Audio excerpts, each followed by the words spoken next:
Bonjour à tous, la Free Agency ouvre ses portes en WNBA. Alors c'est l'officialisation des premières signatures, des premiers trades à partir d'aujourd'hui, mais ça fait évidemment depuis quelques jours, voire quelques semaines que les tractations ont lieu en coulisses pour signer et recruter des joueuses. Et on a décidé de commenter ça ensemble avec Gis, avec Flo. Alors avant de commencer quand même, il faut souligner que la NBA essaye encore de copier et d'éclipser la WNBA. On était tranquillement en train de préparer ce podcast pour commenter les signatures et les trades. On se disait que c'était très animé quand même comme intersaison. Il y a eu des mouvements un peu partout en WNBA. Et là, évidemment, Luka Doncic tradé aux Lakers. Histoire de nous prendre un peu de lumière. Non, plus sérieusement, il y a eu beaucoup de choses très intéressantes à commenter en WNBA ces derniers jours. Une redistribution des cartes, de l'échiquier un peu, et on voulait parler de ça. Par quel trade d'importance, on en a quand même ciblé quelques-uns, vous voulez commencer les gars? Est-ce que vous voulez faire chronologiquement? Est-ce que vous voulez faire celui qui vous a le plus marqué ou impacté? Je vous laisse le choix du premier trade. Le premier, c'est celui qu'on attendait un peu depuis le plus longtemps et qui est celui qui a été annoncé un peu chronologiquement. Je pense que Jewel Lloyd, Kelsey Plum, Très enfin bien, Jewel Lloyd, ça faisait un ouais, certain temps qu'on savait qu'elle avait demandé son trade, donc on peut et commencer c'est par ce celui trade-là, où on a eu les effectivement. premières infos, je pense. Ouais. Trade à trois équipes, donc je le récapitule. Jewel Lloyd qui était mécontente et clairement en demande d'un départ à cause d'incompréhension, voire bien plus, puisque ça pouvait aussi aller sur le terrain judiciaire, si je ne dis pas de bêtises. Hein. Ça parlait un peu d'harcèlement et tout ça au niveau du staff de Seattle. Jewel Lloyd qui est tradé aux Las Vegas Aces. Euh, Kelsey Plum va aux Los Angeles Sparks et le Storm en pleine reconstruction qui récupère le deuxième pick 2025, non le pick numéro 2 pardon, oui c'est ça, de 2025 de cette année, et le pick numéro 13 de la même année qui appartenait le premier à Seattle, le deuxième à Las Vegas. Et donc Kelsey Plum aux Los Angeles Sparks. Si je ne dis pas de bêtises, c'est peut-être un peu flou, je me suis peut-être un peu emmêlé, mais en gros ce qu'il faut retenir c'est que Jewel Lloyd va aux Aces et Kelsey Plum aux Sparks. Ouais, c'est ça.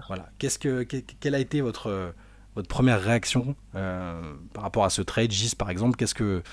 Bon, tu l'as dit Flo, on s'y attendait, hein, mais est-ce que vous vous attendiez à ce trade sous cette forme-là, en fait? Bah, après, on savait que des choses de ce niveau-là et de ce contrat-là, ça pouvait difficilement se faire une équipe. Il fallait certainement qu'il y ait une troisième équipe.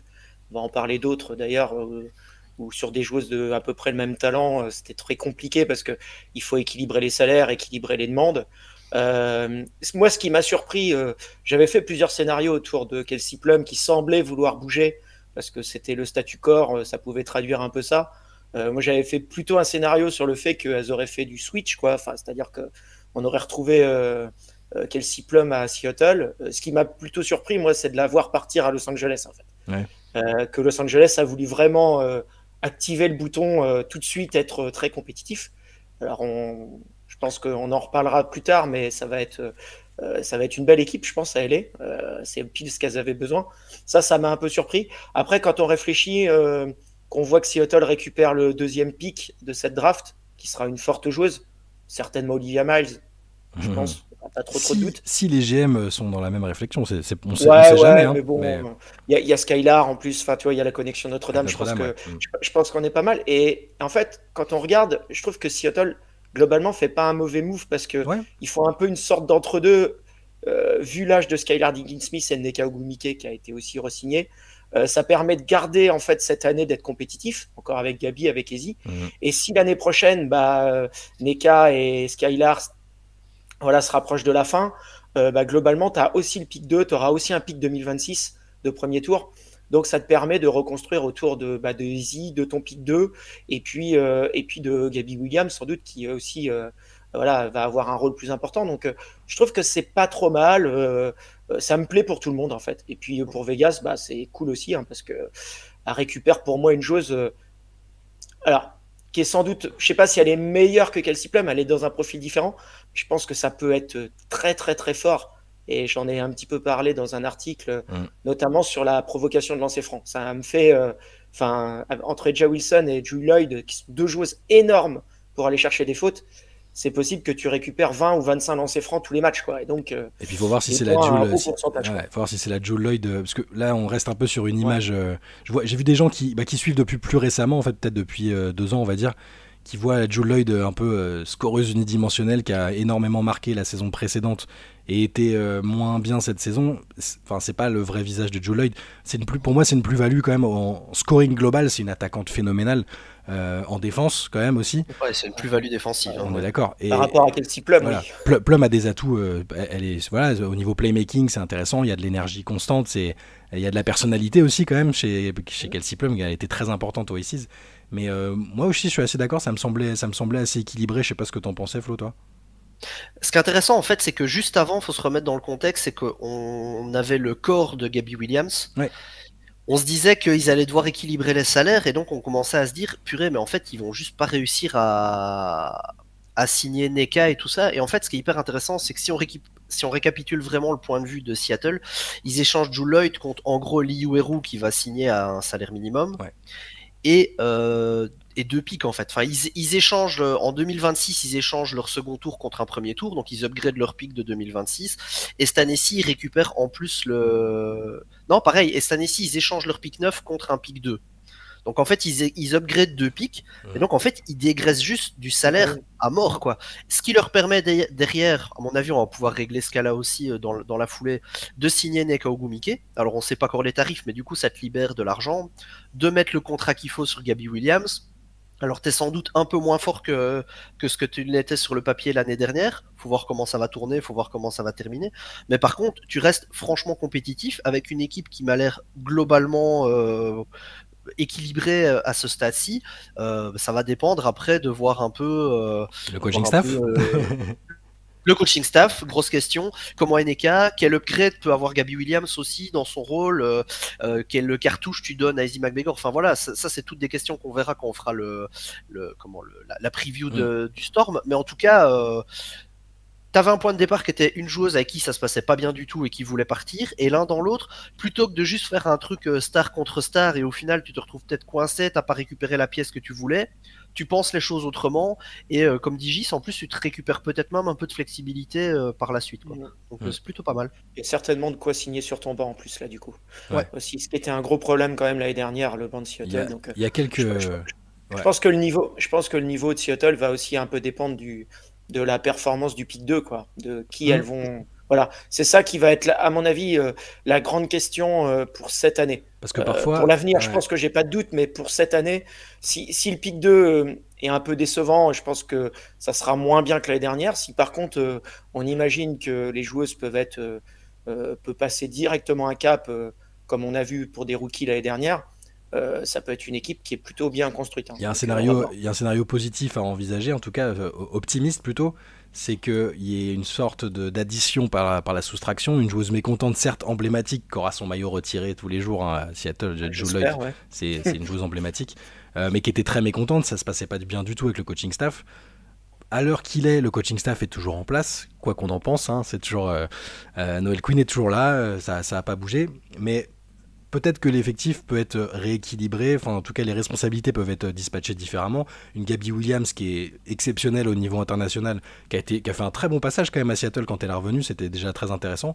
Voir si elle peut pas apporter, elle a un profil différent de celui de Jewel Lloyd, hein, mais peut-être un rééquilibrage qui ferait que le Storm resterait aussi compétitif et avec une atmosphère peut-être moins tendue que l'année dernière, parce que c'était catastrophique. On l'a su un peu sur le tard, on sentait 2-3 trucs, mais là c'était vraiment... c'était devenu délétère, donc je me dis que c'est peut-être pas si mal finalement. Non, c'est un bon move.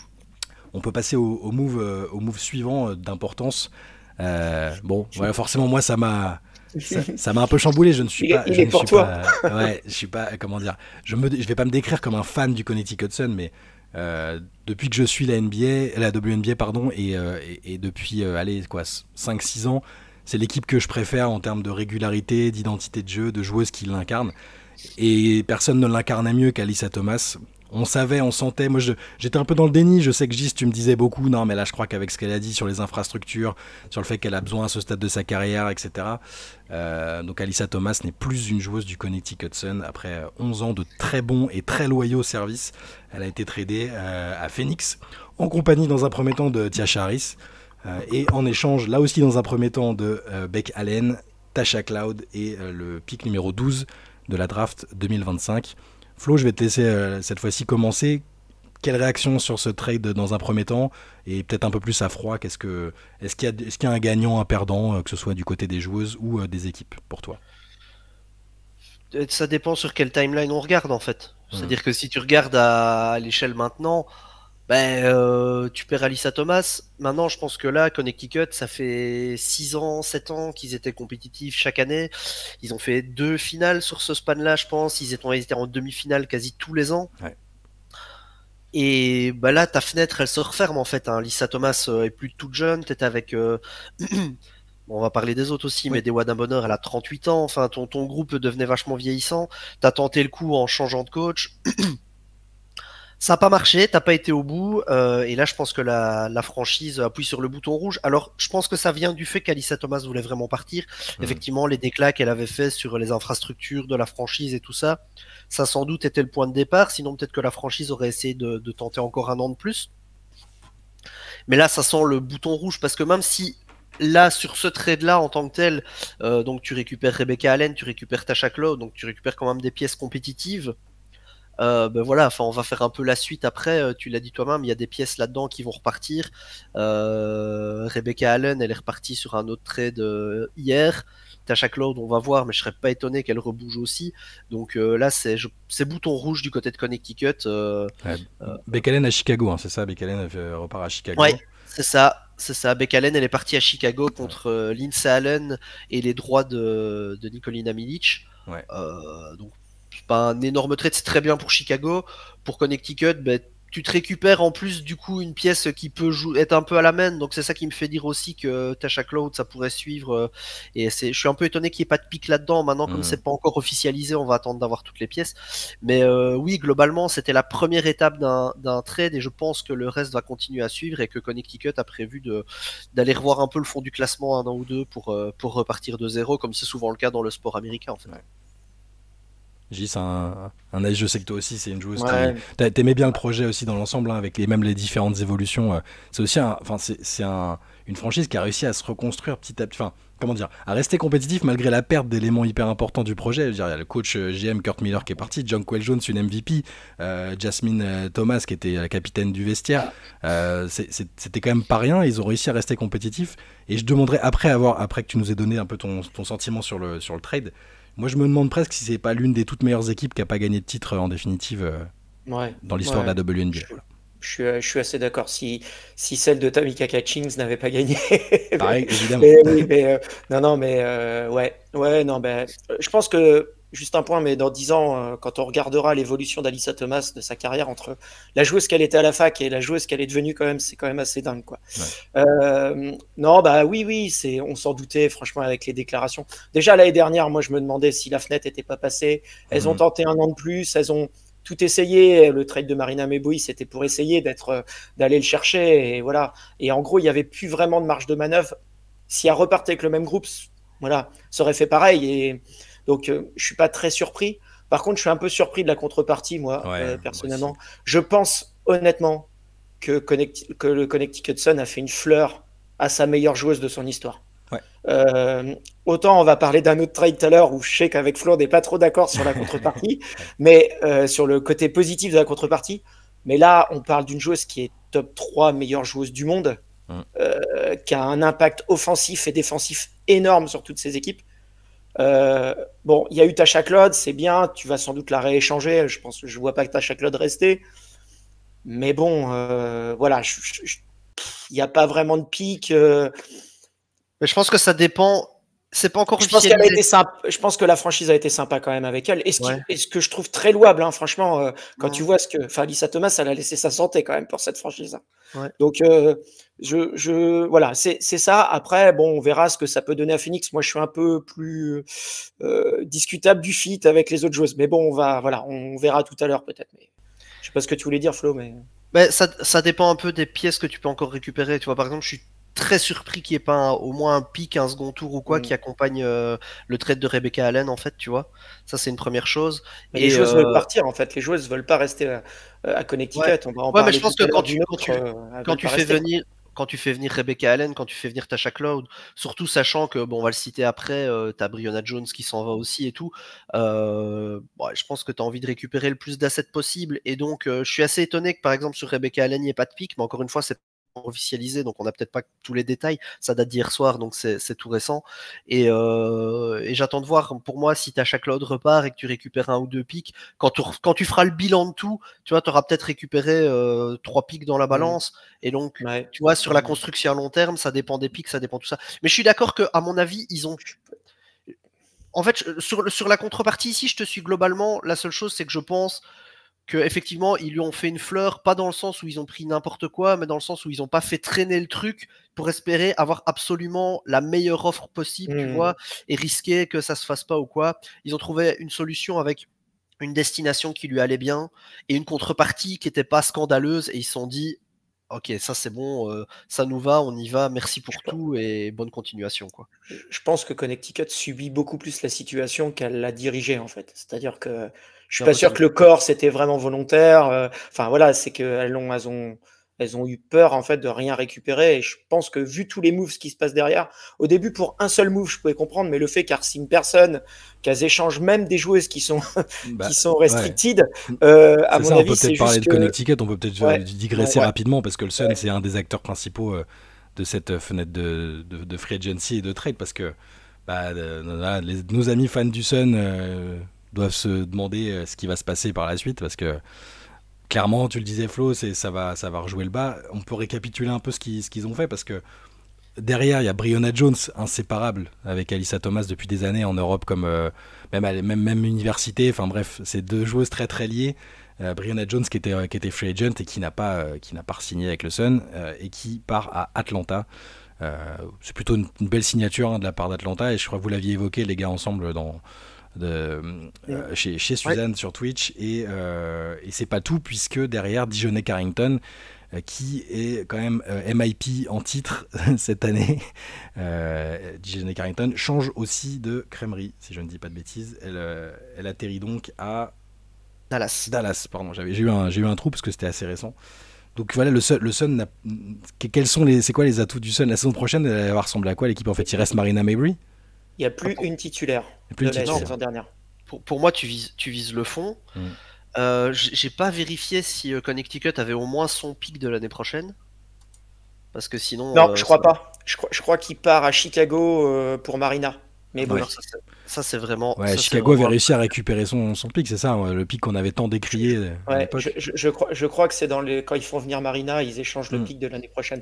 Mais bon, non, mais de toute façon, là, on sait que pendant 2-3 ans, ça va être cata. Enfin, je pense qu'il n'y a pas trop de doute. En plus, on sait que tout le problème qu'il y a autour des installations, les joueuses en ont parlé, et je pense que ça joue beaucoup. Et là, moi, je me pose des questions à quel point Unrivaled joue en ce moment sur la free agency WNBA. Parce que toutes les joueuses sont ensemble, toutes les grosses joueuses en tout cas sont ensemble. Elles se parlent beaucoup, elles échangent forcément beaucoup. Elles voient aussi leur destination.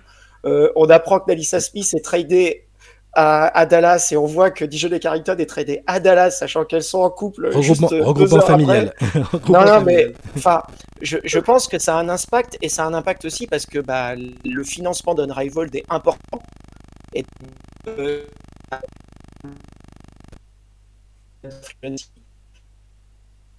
tout ça, je suis pas très très optimiste pour Connecticut. D'ailleurs, je me pose même des questions, parce que là, c'est en train d'échanger même tout le monde. Ouais.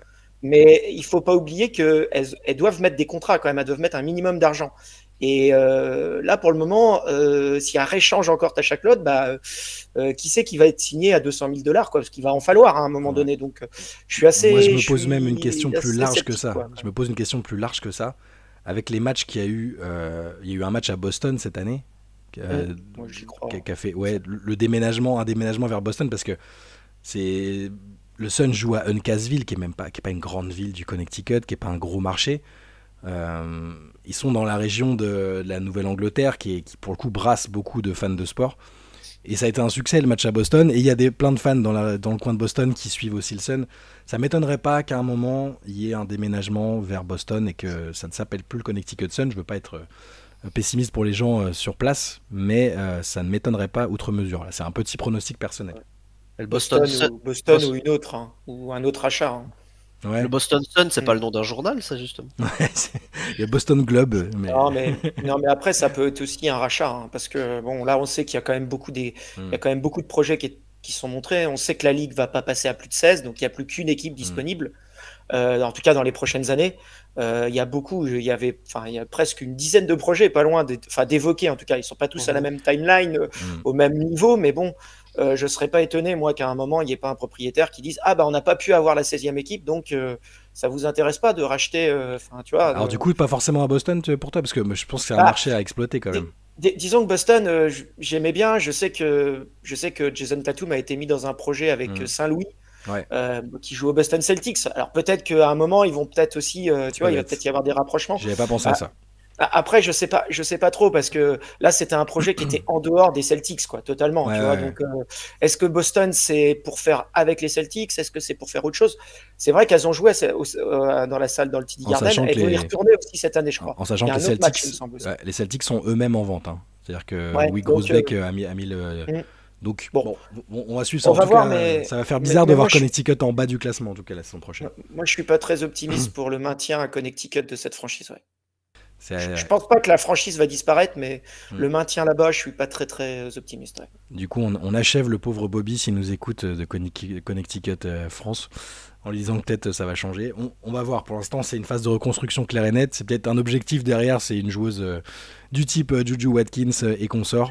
Ouais, voilà. je viens de revérifier. Connecticut, ils ont leur 3 pics la saison prochaine, en 2026. D'accord, ok. Bon, c'est plutôt une bonne nouvelle. Ça fait un peu plus de sens de tanker. À savoir que cette année, donc dans le trade de Dijon Carrington pour Jesse Sheldon, ils ont aussi upgradé leur pick, vu qu'ils ont échangé le 12 contre le 8. Alors ça vaut ce que ça vaut, mais voilà.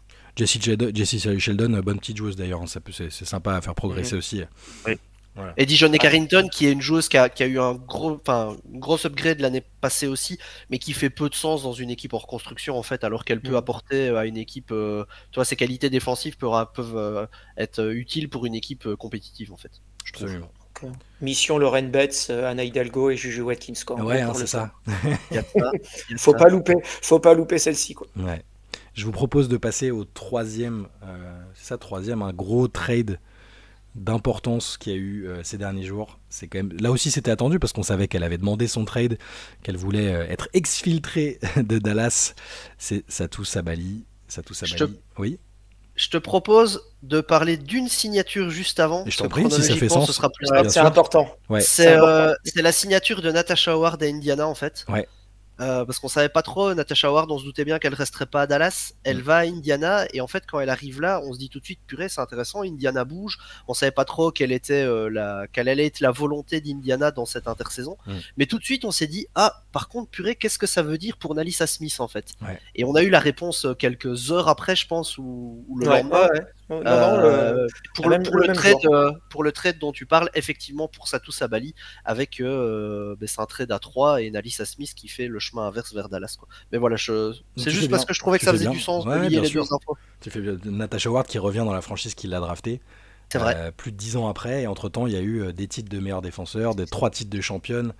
Elle est assez contente de revenir. C'est plutôt une recrue intéressante, je trouve. Si elle décide de revenir aux fondamentaux de son jeu, c'est-à-dire une certaine domination intérieure plutôt que la volonté de shooter à tir-larigot partout sur le terrain.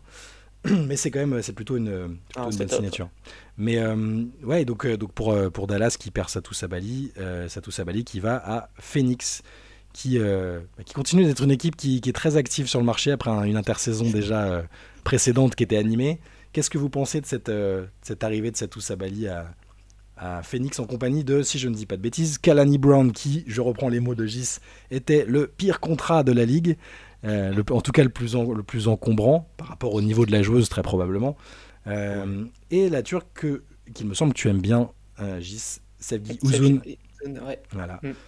Donc ça c'est la contrepartie, et donc Dallas récupère au total Tiasha Harris, Micaiah Herbert-Harrigan, Sophie Cunningham qui va à Indiana. Non, ça c'est dans l'autre, c'est Phoenix qui se débarrasse de Cunningham. Vu que c'est un trade à 3, c'est un peu.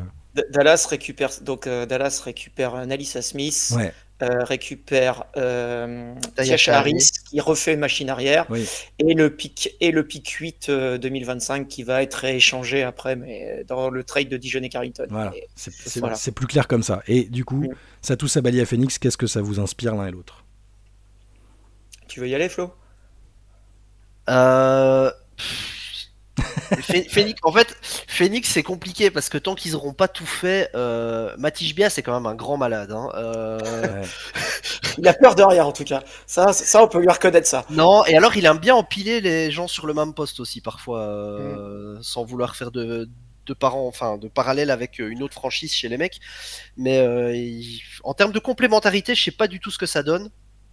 Je pense que en fait, sur le principe, je sais bien qu'on en a discuté pas mal hier, Gis. Sur le principe, j'avais l'impression de trouver la contrepartie pour Satou un peu faiblarde. En fait, je pense que c'est surtout le départ de Satou qui me chagrine un peu, mais le verre était dans le fruit à partir du moment où t'as laissé le coaching staff faire un peu n'importe quoi à Dallas, et je pense que ça venait de plus loin. C'est un trade qui est relativement équilibré pour tout le monde, je trouve, mais avec des points d'interrogation pour Dallas, point d'interrogation pour Phoenix. Au final, l'équipe qui s'en sort le mieux, mais en étant peut-être celle qui s'est le moins investie dans le trade, c'est Indiana, et je trouve que c'est peut-être Indiana qui s'en sort le mieux dans ce trade-là, parce que tu avais un problème de fit entre, au niveau de ta raquette, Nalissa Smith, Aliyah Boston, avec Caitlin Clark, tu voyais que faire fonctionner les trois ensemble, c'était compliqué. Tu avais deux intérieurs qui fonctionnaient pas de la même façon. Tu n'en avais aucune des deux qui était une grande défenseuse. Alors, tu as quand même une question de savoir comment réellement ça va venir se mettre après avec Natasha Howard, mais c'est autre chose. Mais donc l'un dans l'autre, je trouve ça assez intéressant en fait, pour tout le monde. Après, d'un point de vue Phoenix, je pense que Satou Sabali, tu récupères une joueuse incroyable, mais la question que je me pose, elle est plus large. Elle est comment tu fais pour faire fonctionner Satou Sabali, Alyssa Thomas ensemble, à savoir que tu as peut-être Dewana Bonner qui va arriver dans le truc aussi. Oui, parce à mon que avis, oui. je pense qu'elle Elle a va deux entretiens. Mais le problème, c'est qu'il n'y a plus d'argent pour la re-signer, donc il faut qu'elle accepte un petit contrat. Voilà. Parce qu'en fait, c'est pas possible. Moi, je suis assez content des trois. Je trouve que c'est équilibré. Je l'ai dit à Flo hier. Je trouve que c'est bien. Je pense que Dallas a fait ce move aussi parce que ils ont le pick 1 de la draft. Si Dallas n'a pas le pick 1 de la draft, je pense qu'elles acceptent jamais Nalissa Smith en contrepartie. Parce que en fait là, c'est clair, hein, Dallas, ils vont reconstruire. Le projet était mort avec Lattice Ratramel l'année dernière. Ils ont perdu deux joueuses importantes, Natasha Howard et Satou Sabali. Voilà, ils vont reconstruire, et à mon avis, ils vont reconstruire autour de Paige. Ça va être ça le projet. Donc de mettre des joueuses comme Dijon et Carrington, comme Nalissa Smith, qui sont des jeunes joueuses à développer autour de Paige Bakers. Et puis après, si effectivement Paige passe le step comme on imagine qu'elle peut passer, ça peut déjà être très très bien avec Harry autour. J'allais dire, il reste Harry aussi, ouais. Ouais, mais si tu perds Harry l'année prochaine, parce que c'est possible aussi, c'est pas grave, dans l'absolu, ta joueuse majeure, normalement, tu la draftes cette année. Donc voilà, donc on va voir après. Donc moi, je suis assez content pour Dallas. Je pense que sur un contrat d'1 an, parce que encore une fois, c'est pas des contrats longue durée, c'est des contrats d'1 an, récupérer une jeune joueuse, un pic et une troisième joueuse dans le trade qui est Tisha qui est une bonne meneuse en plus, qui va être bien derrière Paige Bakers. Donc je pense que c'est pas mal. Moi, je suis assez content d'Indiana. Je trouve que c'est top parce que franchement, ça marchait pas. Nalissa Smith, Aliyah Boston, il en a parlé, Flo, avec Caitlin Clark. En plus, ils ont signé Kelsey Mitchell. Donc en gros, tu avais 4 joueurs sur 5 qui défendaient pas. Ouais. Et donc, c'était pas possible. Ils font venir Natasha Howard, c'est très bien. Après, on va voir l'utilisation, mais bon, il y a Stephanie White au coaching, donc j'ai aucun doute là-dessus. Et en plus, ils récupèrent une joueuse, alors qui peut sembler en très faible contrepartie quand on analyse le niveau de la joueuse par rapport à ce qu'ils perdent avec Nalissa Smith, au potentiel en tout cas, parce que Sophie Cunningham n'a pas de potentiel All-Star, quoi. Nalissa Smith peut-être. Mais il faut regarder le fit en fait. Ils ont besoin d'une fille qui défend et qui met des 3 points autour de Caitlin Clark. Mange pas la balle. Voilà, et qui mange pas la balle sur les postes extérieurs. Et c'est pile ce qui colle. Donc moi, je trouve ça très positif. Et après, moi, l'incertitude, elle est plus pour Phoenix. Je trouve que c'est Phoenix qui prend le plus de... Alors oui, ils ont l'équipe la plus forte, sans doute, des 3, avec les fameuses Kalea Copper, Satou Sabali, Alyssa Thomas. Mais le problème, c'est que... en fait, ces 3 joueuses-là représentent presque 55% du cap et elles ont 8 joueuses à signer avec moins de 50% de cap. Et donc, c'est pour ça que Dewana Bonheur, à moins qu'elle accepte un tout petit contrat, en fait, c'est plus possible là. Ou alors, il faut bouger. Et c'est pour ça que moi, je suis de l'avis de Flo. Je pense qu'on n'a pas tout vu. Je ne sais pas si Kalea Copper va pas être utilisée. C'est une question à se poser, à mon avis, parce que si tu pars sur ces 3-là, après derrière, alors il y a part les montages ESPN qui tentaient de nous faire croire que Diana Taurasi et que Brittney Griner et que Kalea Copper et qu'Alyssa Thomas allaient être dans la même équipe, mais ça c'est pas possible. D'ailleurs, ça me fait penser qu'on n'a même pas mentionné que Brittney Griner dans tout ça est partie à Atlanta. On peut mentionner juste après. On va en parler juste après, je pense. Mais donc je suis assez sceptique. Par contre, moi je suis moins inquiet là. Par contre, pour le fit sur le terrain, c'est plus les finances qui m'inquiètent à Phoenix. Parce que je pense que Alyssa Thomas mettre Satou Sabali, c'est super bien. C'est une joueuse qui peut shooter très bien à 3 points. Et à mon avis, vu que Satou Sabali est grande, ils vont pouvoir jouer avec Alyssa Thomas en poste 5. Je pense qu'on aura des line-up avec Satou Sabali en 4 et Alyssa Thomas en 5, qui sera l'organisatrice de jeu. Il n'y aura pas de meneuse, à mon avis. Puisque ça sera Alyssa qui va organiser le jeu. Mais par contre, Satou, c'est plus de 45% à 3 points la saison dernière. Et puis en plus, défensivement, Satou n'est pas terrible, mais tu as Alyssa Thomas en complément. Donc ça moi, par contre, ça me fait plus peur sur la profondeur d'effectif et sur qu'est-ce qu'ils vont faire autour, quoi. Moi, j'utiliserais personnellement Kalea Copper. J'utiliserais le contrat de Kalea Copper qui est à mon avis très facilement transférable pour récupérer, en fait, pour perdre un peu de talent, c'est sûr, mais par contre pour gagner en profondeur. Ouais, tu les changements de joueuses, un truc comme ça, ou 2-3 joueuses. Ouais, bon voilà, après faut voir faire un peu ce qu'a fait Seattle qu'on parlait au début, c'est-à-dire récupérer des choses moins chères pour alléger un peu la masse salariale. Parce que là, je sais pas trop comment elles vont construire leur effectif autour de ces 3-là, quoi. Après, on verra. On parlait de Dewana Bonheur, peut-être qu'elle peut faire un sacrifice financier entre guillemets pour signer au minimum vétéran. C'est ce qu'on pensait l'année dernière au Sun, et puis elle a pris un salaire max. Donc, et moi, je le disais l'année dernière. Je disais, pour que le Sun puisse gagner, il faut que Dewana Bonheur accepte un petit contrat. Puis en fait, voilà, elle nous a dit non. Puis sur son niveau de performance, honnêtement, elle le mérite pas, le petit contrat. Enfin, je veux dire, elle mérite plus que ça, quoi. C'est pas juste, tu vois, fin de carrière. Donc, je sais pas. J'attends de voir Phoenix. Je pense que c'est pas fini. Ouais, et là, c'est pas du tout fini à mon avis. Il y a un autre dossier. Donc, je disais Brittney Griner. On savait qu'elle avait expliqué qu'elle allait tester le marché. Elle est partie à Atlanta.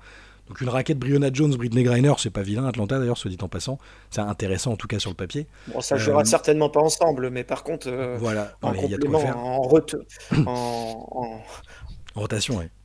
En rotation, pardon, chercher le mot, ouais, je pense que ça peut être sympa, ouais. Mais et pour Phoenix, j'ose quand même mettre ce dossier-là sur la table car il n'est pas officiellement réglé. Diana Taurasi n'est toujours pas à la retraite officiellement. Mais à quel salaire? Je sais. Tu vois Diana prendre un contrat minimum. Ou alors elle nous fait une sous-bird, hein. Elle nous fait une sous-bird avec C'est pas le genre de la maison normalement. Les échos qu'on en a quand même de plusieurs médias, c'est que ça se dirige quand même plutôt vers la retraite. C'est quand même tout ce qui sort. Alors après, ça reste des articles journalistes, sans doute des rumeurs, des discussions, mais bon, il y a quand même des journalistes locaux en plus là-dedans. Donc, et puis les moves montrent ça quand même. Enfin, est-ce que vous voyez vraiment Diana Taurasi prendre un contrat à $70 000? Non. Voilà. Donc je pense qu'on a répondu à la question. Voilà. Tu vois, t'as répondu à la question. Mais pour moi, je comprends pas pourquoi elle a toujours pas annoncé sa retraite en fait. Il y a un truc, c'est soit. Mais parce que je suis pas sûr qu'elle était vraiment dans les discussions de ce qui s'est passé là en fait. Tu vois. Oui, parce que d'ailleurs. Est-ce que justement, elle attendait pas de voir aussi ce qui allait être fait par Phoenix? C'est possible. Parce que, en sachant. Ouais, non, j'allais juste préciser que d'ailleurs on disait tout à l'heure que c'était Matisse bien, mais le GM c'est Nick Uren, l'ancien des Warriors, qui est très très actif aussi. Mais oui, vas-y, je te laisse poursuivre, pardon. Non, parce que tu vois, il y avait un point qu'on avait discuté avec Flo aussi. Moi, je pense que s'il y a la franchise qui veut pas abîmer la fin de carrière de sa meilleure joueuse de l'histoire. Tu vois, à un moment, il y a peut-être un accord aussi pour dire bon, écoute, toi, tu voulais un gros contrat, mais nous, on veut pas te le donner, mais on va pas trop communiquer pour pas que, tu vois, que ça brouille les fans. Moi, je serais pas étonné qu'il y ait une petite négociation, tu vois, derrière, en se disant, allez, on t'a encore redonné le super max l'année dernière. Bon, voilà, on va essayer de faire des moves. On va voir. Est-ce que tu crois pas qu'elle est capable de faire un truc? Alors, je parle pas elle fera pas de sacrifice financier, sinon je serais très très surpris. Ça n'a pas d'intérêt. Est-ce qu'elle est pas capable de faire d'aller par exemple à Los Angeles, tu vois, faire une pige de fin de carrière type Simon Augustus. Alors ça avait pas Ah bien non, marché. mon Dieu, mon Dieu, mon Je Dieu, sais, arrête. je sais. Simon Augustus n'a pas joué au Los Angeles Park, c'est pas vrai, Voilà, ça n'existe pas. ça n'est pas arrivé. Mais Non, est-ce que non, c'est. non, Moi, non. pour moi, tant qu'elle n'annonce pas sa retraite, c'est peut-être qu'elle renonce pas au fait de jouer même un rôle moindre dans une autre équipe. C'est une Californienne. Alors moi, je suis très très homecoming. J'aime bien voir les gens revenir chez eux. Comme avec Ouais, Candace mais- Parker à Chicago, c'était top. Parfois, ça marche pas du tout. Euh, Elle signe au max au Valkyries. voilà. Ah, ça serait, n'empêche, ça serait incroyable quand même. Non, mais t'imagines commercialement, alors Ah, c'est sportivement, dingue. je sais pas ce que ça donne, Non, mais mais sportivement, de commercialement, toute façon, l'équipe elle redémarre, voilà. donc c'est pas grave. Mais, Mais par contre, commercialement, pour ouais. vendre des maillots dès ta première année, et t'imagines comment il va être collector celui-là? Ah ouais. Moi, tant que Torazi n'a pas Mhm. dit j'arrête, je croirais pas qu'elle Ouais, mais arrête. franchement, ça me rendrait triste de l'avoir sur un autre maillot, quoi. Sous un autre maillot, quoi. Oui, oui, oui. Oui, moi aussi, quelque part, j'aime bien. Mais Ouais. d'un côté, ça peut être fun de l'avoir continué Mhm. à. Bon, On va voir, c'est un peu. Mais bon. on va voir, mais ce qui est clair, c'est que la Phoenix, c'est pas en très bonne position financière, en tout cas, actuellement. Non, Après, non, on va clairement. voir, quoi. Est-ce qu'il y a d'autres transactions, messieurs, que vous vouliez évoquer qui vous semblent. On peut les énumérer, hein, toutes celles qui se sont passées. Il y a peut-être le retour de Courtney Vandersloot à Chicago, même si Ouais, elle est en fin de Ouais, carrière. ouais, c'est ouais. bien C'est ça. quand même sympathique. Bon, son rôle était un peu plus anecdotique à New York la saison passée. Là, elle Ouais. retourne dans une équipe qui est. Dans une période de transition aussi, qui s'articule autour d'Angel Reese. Courtney Vandersloot est Mais donc à nouveau une joueuse du Chicago Sky. elle s'en était plaint, hein. Elle avait dit qu'elle allait tester la free agency et qu'elle allait chercher une équipe qui, si je me rappelle bien ces mots, lui donnerait, en gros, lui mettrait la balle en main et avec la liberté de créer comme elle pense devoir le faire. Ok. Donc ça, moi je comprends Le ça petit tacle à New York. comme un gros tacle à New York. Alors que de mon point de vue, New York a fait ce qu'il fallait d'ailleurs, Ah, hein. ils sont Parce champions, que, donc oui. Mais je pense qu'il y a eu, allez, tu vois, il y a eu les 20-25 minutes par match en sortie de banc en cours de saison, c'était une chose. Il y a eu les 4 minutes par match en finale, c'en est une voilà. autre. Tu vois ce que je veux Voilà. dire? C'est C'est ça pas qui a juste. joué, je pense. Ouais. Voilà, ça c'est une chose. Euh, Mais donc, elle voulait partir. Moi, je suis content que ce soit Chicago parce qu'à partir du moment où elle partait, si c'était pour refaire une pige, enfin, on se doute bien. Enfin, Courtney Vandersloot, dans ce qu'elle a dit, en gros, elle voulait un gros salaire, une grosse responsabilité et une équipe compétitive. Bon, Courtney Vandersloot, je pense qu'en 2025, elle peut pas avoir ces trois éléments-là. Elle pouvait avoir un petit salaire, une équipe compétitive. Elle pouvait avoir un gros rôle, éventuellement un gros salaire. Mais c'était déjà un gros rôle dans une équipe compétitive. Je trouvais ça déjà un peu plus compliqué parce qu'on sait ses faiblesses défensives. Enfin, elle a son âge qui commence, même si elle reste quand même toujours très, très forte. Donc, dans tout ça, j'aurais pas voulu la voir aller, quitte à jouer dans une équipe plutôt en reconstruction. Par exemple, elle serait venue à Washington. Ben, je suis très content qu'elle vienne à Washington, c'est pas le souci, mais je trouve que ça fait moins de sens. Je trouve qu'au final, c'est cool que, quitte à prendre un rôle, un gros rôle dans une équipe où on sait qu'elle va être compétitive, mais pas contender, quoi. Je trouve ça cool que ce soit un retour à la maison. Ouais. Entre guillemets, les front office ont changé, donc les anciens bifs qu'elle avait pu avoir sont du passé. Elle revient, elle va faire du mentoring en gros pour une équipe autour de Angel Reese, Camilla Cardozo. Je trouve ça super en fait. Euh, je l'ai dit, hein, mais on peut faire un parallèle. Comment Chris Paul à San Antonio avec Wembanyama en fait. Un côté où tu viens, tu sais bien que tu vas pas être champion. Tu es quand même dans une équipe qui va être compétitive parce qu'attention, Angel Reese, je pense que l'année passée, si elle se blesse pas, Chicago va en playoff. Maintenant, Oui. t'es pas contender, quoi, mais t'as une équipe qui, on le sait, c'est pas dans leur mentalité, va rien lâcher match après match. Courtney Vandersloot, elle va amener de la structure, du QI basket là-dedans. Je pense qu'elle va amener aussi, même si les joueuses n'en manquent pas, mais une certaine éthique de travail, de professionnalisme. Courtney Vandersloot, c'est une joueuse qui a fait une longue carrière, qui a fait de vagues dans aucune des équipes où elle est passée, que ce soit en Europe ou en WNBA. Je pense que c'est une professionnelle exemplaire. Elle s'est très peu blessée dans sa carrière, donc c'est toutes des choses qui ne peuvent faire que du bien à une jeune équipe. Alors, je pense qu'elle va prendre un gros contrat, un gros rôle. Après, ben, fatalement, ça va pas déboucher sur un titre, mais je pense que dans quelques années, tu vois, ça peut être au moment, je sais pas, du premier titre d'Angel Reese dans 5 ans, ça peut être rétrospectivement où un jour elle te parle en disant ouais, mais on a eu Courtney Vandersloot qui m'a appris ça, qui m'a montré ça, qui, tu vois, ce genre de rôle quoi. En fait, sur le coup, tu le vois pas et en fait, c'est important pour investir. Je trouve ça cool, moi. Ouais, bah, pour moi, c'était soit Chicago, soit retraite. Donc j'en ai parlé depuis longtemps avec Flo là-dessus. Mais je voyais pas d'autres équipes, qui allaient mettre, parce que quoi qu'on en dise, même si le front office a changé, ça reste, il y a quand même un côté sentimental qui joue là-dedans, je pense aussi, quoi. Tu vois, je pense qu'elle est contente quand même de revenir. Il y a aussi Ali Quigley qui est de là-bas. Enfin bon, il y a quand même plein de choses aussi autour, quoi. Et moi, alors, ça va pas être une équipe contender au titre, mais Chicago a le pick 3 dans une draft, on rappelle, qui va être excellente aussi. Il y a moyen autour de Camilla Cardozo et surtout d'Angel Reese, je pense. Là, ils ont récupéré Rebecca Allen, bonne shooteuse. Il faut se rendre compte que l'année dernière, Chicago a failli aller en playoff avec une équipe qui ne savait pas tirer à 3 points. Il n'y avait aucun tir, il n'y avait aucune liberté pour le secteur intérieur. Angel Reese avait des prises à 3 et elle a impacté le jeu quand même. Si on commence à mettre un peu de shooteuse et une créatrice de balles, comme est Courtney Vandersloot, moi je l'ai souvent un petit peu critiqué à New York, dans une équipe très compétitive. Mais par contre, si tu la mets dans une équipe qui est vraiment en milieu de tableau, mais il n'y a pas beaucoup de meneuses qui ont sa capacité de passe, son niveau. Et si en plus tu mets Rebecca Allen qui peut mettre dedans de loin, si tu vas chercher une joueuse au pick 3, une petite qui joue à Yukon, qui serait pas mal intéressante et qui shoot pas mal, attention à cette équipe, parce que franchement, il y a quelque chose à faire. Azor signé Michaela Onyewere, là en plus sur un tout petit contrat, ça c'est bien pour ton banc. Moi je suis pas sûr que Chicago soit à des années-lumière de d'autres équipes avec les moves qu'ils sont en train de faire. Après, on verra, mais je pense qu'il y a un petit coup à faire. Et en tout cas, il n'y a pas de pression parce que l'équipe est jeune. Mais si ça fait, tu sais, avec une blessure au-dessus d'une ou deux joueuses, on sait comment ça se passe. Donc, moi, je trouve ça très bien. Je trouve ça super et malin. Par contre, il ne faut pas échanger le pick 3. Il y a eu beaucoup de discussions autour de ça. Si Chicago échange le pick 3 pour essayer de mettre une joueuse un peu plus vétéran, etc., je pense qu'elle fera une bêtise pour l'avenir. Mais par contre, si elle garde le pick 3 et qu'elle signe Sloot et là, le move qu'elles ont fait pour Rebecca Allen, avec le développement de Camilla Cardozo et Angel Reese, équipe pour moi, équipe milieu de tableau, quoi. Alors, après, on verra ce qu'elles font, tu vois, mais j'aime bien le coaching en plus. Tyler Marsh, je pense que ça va être très bien.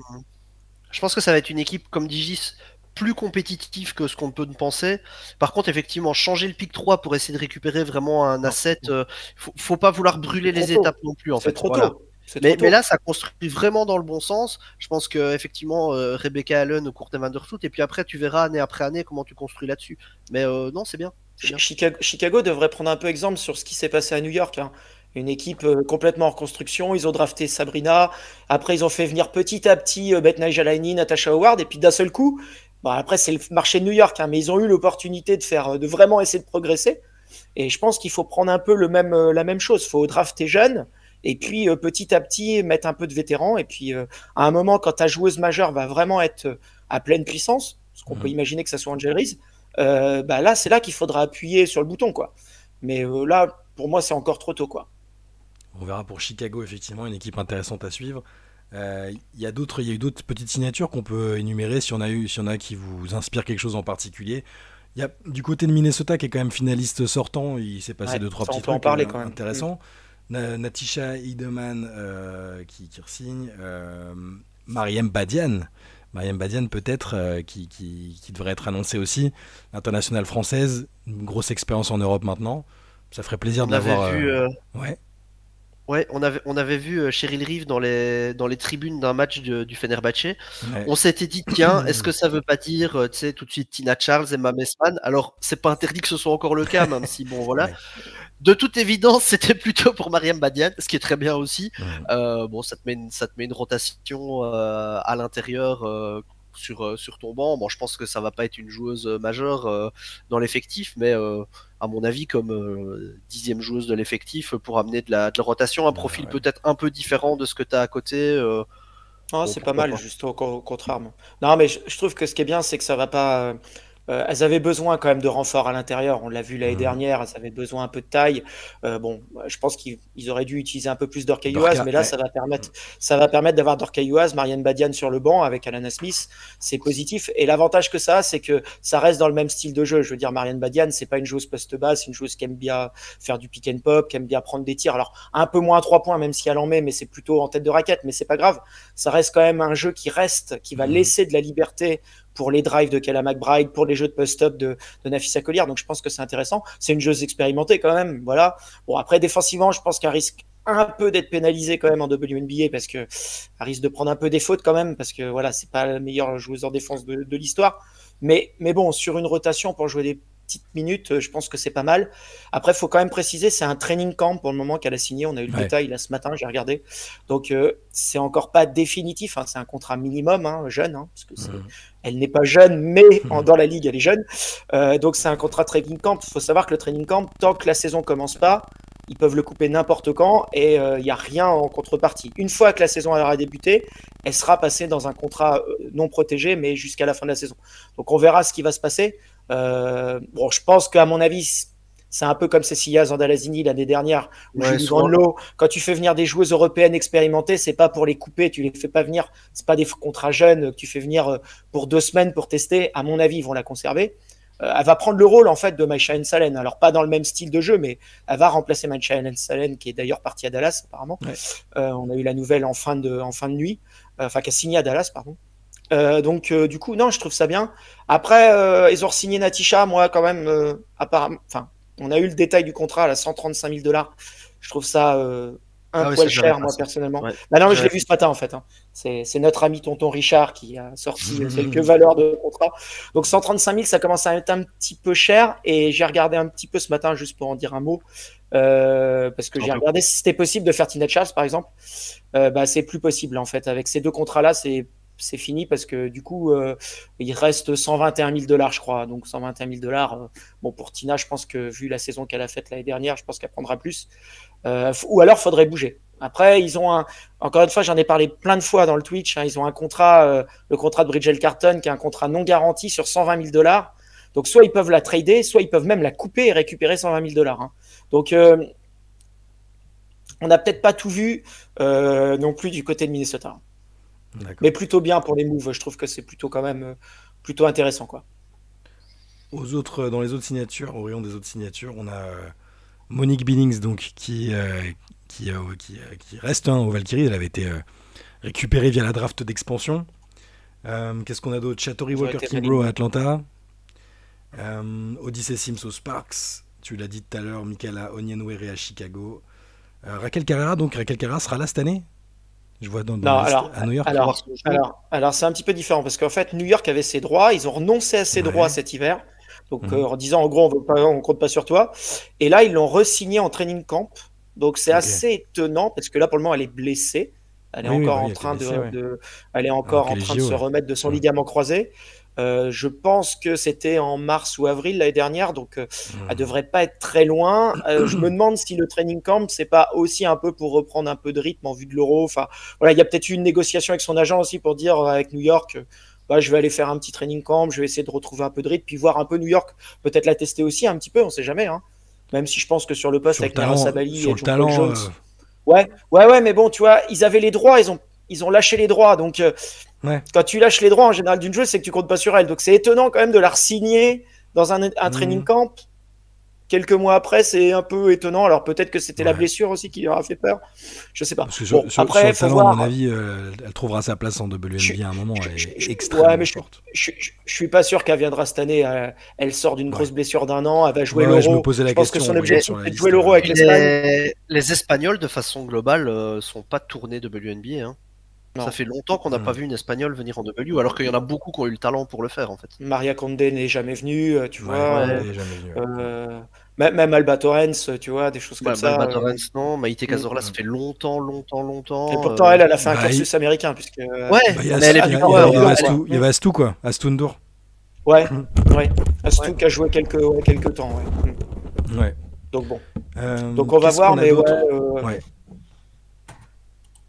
Kennedy Burke à New York, ça c'est bien. Qu'est-ce qu'on a d'autre? Kennedy Burke. Ouais. Kaya Nurse On à a Chicago. Kaya Nurse qui Ça, par va à contre, Chicago. Faut voir. Ouais, là par contre, là, ce move-là, j'étais moins Ça dépend serein. quel prix. Ça dépend quel prix. C'est toujours la même chose. Ouais, mais à chaque fois on dit ça, et à chaque fois elle arrive à obtenir des contrats où je comprends pas comment elle arrive à Elle a trouver quand des même une contrats, drôle mais de bon, bref. Kaya Nurse, drôle de carrière quand même. Hein. Mais elle sa Elle réussit. a fait carrière, quelque c'est chose. un an. Hein. Bah, 2019, elle fait une super année 2019. 2019. Après, Et il n'y a plus rien. Hein. après, elle a réussi à vivre là-dessus pendant 3-4 ans. Mais ça, on commence à Bah, comprendre que. Non, bonne, par contre, je pense bonne joueuse que- universitaire. Par contre, je pense que c'est une bonne joueuse universitaire, effectivement, tu as raison, ça c'est Ouais. clair. Je pense que c'est une bonne coéquipière aussi. C'est une joueuse qui a du vécu quand même. Hein. Au-delà, moi je comprends juste pas sur la production, quoi. C'est une shooteuse qui marque pas, donc, et qui sait pas défendre et pas faire de playmaking. Donc quand tu as le tir, mais en fait, comme de base tu devrais avoir que le tir, mais que tu mets plus un tir, bah je trouve que c'est un profil de joueuse qui sert plus à grand chose, quoi. Mais bon. Après, on va voir. Bon, voilà, c'est peut-être aussi un peu pour encadrer. Hein. Encore une fois, Chicago, c'est pas grave qu'ils lui donnent un contrat. Oui. Elles ont de l'argent, elles ont. Ouais, mais ça me surprend un peu quand même. Moi, j'aurais été plutôt sur d'autres joueuses, mais bon, après, voilà. Peut-être quelque chose qu'on voit pas. Hein, tu vois, j'ai pas la science infuse non plus. Hein. Loin de là. Est-ce qu'il y a d'autres petites signatures qui vous ont marqué ou est-ce qu'on referme là cette page plutôt complète sur les trades et signatures pour le moment au tout début de la free agency? Bah, surtout, c'est lesquels qu'on attend encore, en fait. Ouais, qu'est-ce qui peut-être reste juste faire comme un dossier point, un chaud? peu ce qui reste. Bah, Qu'est-ce Tina qui reste comme Charles, dossier? par exemple. Ouais. Tina Charles, ça reste un gros dossier quand même parce que est-ce qu'elle envisagerait pas justement elle d'aller à Golden State, de prendre son gros volume, son dernier gros contrat. Ouais. C'est possible, je sais pas. Mais ça fait en tout cas partie des dernières grosses free agents dont on attend la cible. Et alors, le point peut-être sur nos internationales aussi. Mm. Parce que là, du Oui. coup, on sait qu'on a Marianne Badian qui arrive. On sait qu'il y a plusieurs possibilités. Ben, on parlait de Golden State. Il y a Iliana Rupert. On Et n'a Carla pas trop Leight. d'infos. Et Carla Leight qui, elle, pour le coup, a mis un message sur les réseaux il n'y a pas longtemps. Donc, je pense qu'elle va venir au moins faire le training camp. En tout cas, tester, dire bonjour, voir un peu comment ça se passe, faire ces 2-3 semaines d'entraînement. Et puis après, on ne sait jamais. Pour les autres, je ne sais pas si vous avez des infos, ce genre de choses, mais on attend toujours de savoir quoi pour Marine, qui, je pense, a envie de venir. Oui, mais Marine, Marine ça va Johannes, être hein, fait. du coup. Non, mais Marine, Oui, je elle va pense être là. aussi, Je pense qu'Iliana va être là aussi. Carla, elle va venir, Ouais. moi, je pense aussi. En plus, Carla, c'est pas sûr qu'elle fasse l'Euro parce qu'elle est sur un poste de jeu où il y a beaucoup de monde dans l'équipe de France, donc il n'y a que 12 joueuses. Est-ce qu'elle sera prise ou pas prise? Bon, Iliana, Marine, on n'a pas de doute. Gabi Mm. bon, va forcément être là. Je pense qu'on en aura pas mal. Hein. La question de se savoir aussi, c'est ce qui va se passer avec Dominique Malonga, si elle est draftée, est-ce qu'elle va venir ou pas venir? Ça, c'est une grosse question quand même à se poser par rapport au fait qu'elle joue en France. Donc, on sait que les playoffs et les playdowns se prolongent en France. Faut voir. Pour Malonga, Mais ça il dépendra risque peut-être d'y aussi en avoir. de l'équipe qui la draft, quoi. Ça Mm. dépendra de où elle atterrit, les perspectives de temps de jeu. Ouais, pick 5. Ouais, j'aurais dit ça, top 5, ça Valkyries. paraît raisonnable. Les Ouais, Valkyries, c'est ça bien. me semble pas mal, tu vois. Jeune joueuse d'avenir, je pense que ça serait, même si elle vient pas, je pense que ça serait une bonne idée. Je pense qu'en plus, le top 4, il est à peu près décidé. Moi. Enfin, on verra, mais je pense que ça. Elle partira premier tour. Ah oui, oui, non, mais elle est top Ça 5 sera de cette draft même. Non, mais même sur le potentiel, elle est top 5. Pour moi, elle est top 5 sur la. Ça serait une erreur de la prendre plus loin, en tout cas, pour plein d'équipes. Après, on verra. Leïla Lacan aussi, peut-être, au Sun. Là, il y a peut-être plus d'intérêt de la faire venir. Hein. Ouais. Bah oui. Ouais, il y a de quoi Parce faire. que là, Alors, vu le je contexte, pense un peu plus de temps de jeu, ouais, carrément. Construit, tu peux lui Ça- donner du rôle, tu prends des jeunes, ça a du sens, c'est clair. ça la sortira un peu du marasme Basketland un peu, ce qui serait peut-être pas plus mal. Mais bon, Ouais. bref. Et au niveau de nos Belges, qu'est-ce que ça peut donner? Emma, elle a pas encore. Bah, il y a Julie Van Loo qui pourra aller à Golden State. Ouais. Vu Moi, qu'elle je est- le vois C'est bien. vrai qu'elle a été dans la draft je d'expansion, pense- oui. Et je pense qu'elle a envie d'y retourner. Donc il Ouais. n'y a pas de raison. Il y a Julie Allemand qui a priori est sous contrat à Los Angeles. Ouais. On n'a pas trop d'infos, mais vu la manière dont ça a l'air de se passer. Alors maintenant, tu as pris Kelsey Plum, mais je pense que tu as moyen de faire jouer tout ça ensemble. Tu as Kelsey Plum, tu as Odyssey Sims, mais je pense que c'est aussi des backups si elle doit partir un mois pour l'Euro. Mais sinon, a priori, elle est sous Faut contrat et qu'elle on n'a vienne. pas eu d'infos dans ce sens-là. Donc moi, je pense qu'il faut qu'elle y aille, ouais. Faut qu'elle vienne. Encore une fois, Julie Allemand, Kelsey Plum, Cameron Brink, Ricky Jackson. Elle va être fun, Sympa. cette équipe à avoir joué. Hein. Je sais pas Ouais. si ça va aller très haut, parce que c'est encore jeune, il y a encore voilà, mais ça va être. Enfin, moi Ouais, ça va être cool. je veux voir Julie Allemand avec Kelsey Plum à côté. Ça va être sympa. J'espère qu'elle va Ouais. venir. Ouais. L'année Ouais, dernière, c'est- on savait que si elle s'était pas blessée, elle serait venue. Hein. C'était Ouais. vraiment c'est vraiment la blessure qui a fait qu'elle a pas pu venir. Hein. Donc, bah, moi, en plus, aller au Fener, elle va terminer tôt. Ouais, voilà. Non, je pense que ça c'est bien. Et Emma, j'y crois moins, moi, ça. Je crois pas. Parce que Emma, je pense qu'elle vient seulement si elle a vraiment une opportunité dans une équipe compétitive. Je la vois plus venir à la carte comme a pu le faire Anne Waters dans une deuxième partie de sa carrière, en fait. Tu sais, où elle est revenue genre une fois au Storm en 2012 et puis une fois à Los Angeles, comme ça. Emma, je pense que tu vois, elle a fait 10 ans en WNBA, elle a fait son titre, son MVP des finales. Maintenant, elle essaye de prendre du repos parce qu'elle se rend compte qu'elle est beaucoup sollicitée quand même pour les campagnes avec la Belgique, parce que tout tourne quand même autour d'elle avec l'équipe belge. Bah oui. Donc, je la vois plutôt prendre prendre un peu son repos et puis après faire l'Euro et repartir pour la suite. Et en tout cas, je pense que si ça avait dû se dessiner, on l'aurait vu, elle aurait signé quelque part. C'est pas le genre de joueuse que tu signes en fin de free agency, quoi. Ouais, puis voilà, c'est ça en fait, Flo. Je pense que tu peux plus maintenant aujourd'hui. Si Emma voulait venir, elle viendrait dans une équipe compétitive. Et là, il n'y a plus aucune équipe compétitive qui ont l'argent pour signer Emma, à moins de faire des gros trades. Mais encore une fois, là, il y en a déjà eu pas mal. Je pense que Emma, si elle veut venir, en fait, déjà, je pense qu'il y a plein de franchises qui l'appellent. Tu vois, si déjà elle déclare et si elle veut venir, c'est fait tout de suite, en fait. Ça attend pas 6 mois, quoi, en fin de free agency. Donc, et puis là, c'est pas une année de JO où genre t'as une grande coupure dans le calendrier. C'est pas une année de mondial où paradoxalement pour une équipe comme la Belgique, t'as quand même moins de chance. Ouais. Parce que là, tu y a vois, une vraie chance de gagner. Hein. Voilà. Là, l'Euro, t'es quand même champion en titre. Tu dois défendre ton titre. Ce qui va pas être si simple que ça, loin de là. Et Emma, c'est qu'elle a beaucoup de poids sur ses épaules. Donc non, moi je pense que Emma, elle viendra pas. Les deux Julie, c'est possible, voire probable d'en avoir au moins une des deux, voire les deux. Et pour les autres, je pense que c'est à peu près tout. Voir peut-être si Nastia Cassens vient pas faire le training camp de Washington, juste histoire de voir, mais je pense pas qu'elle fasse le cut. Mais voilà, c'est tout. Très bien, messieurs, je vous propose de refermer là cette page Free Agency / Trade. Même si ça vient seulement de s'ouvrir, il y aura encore des choses qu'on vous relayera après quand ça tombera. On fera des podcasts, on fera du Twitch pour vous informer de tout ça. Restez bien connectés sur le site de Swish Swish, sur les réseaux sociaux aussi. On essaie de vous relayer ça autant que possible et aussi rapidement que possible. Bon week-end à tous, merci d'avoir écouté. N'hésitez pas à réagir dans les commentaires s'il y a des signatures qui vous interpellent plus que d'autres. Et d'ici là, passez une très bonne journée. À bientôt. Ciao.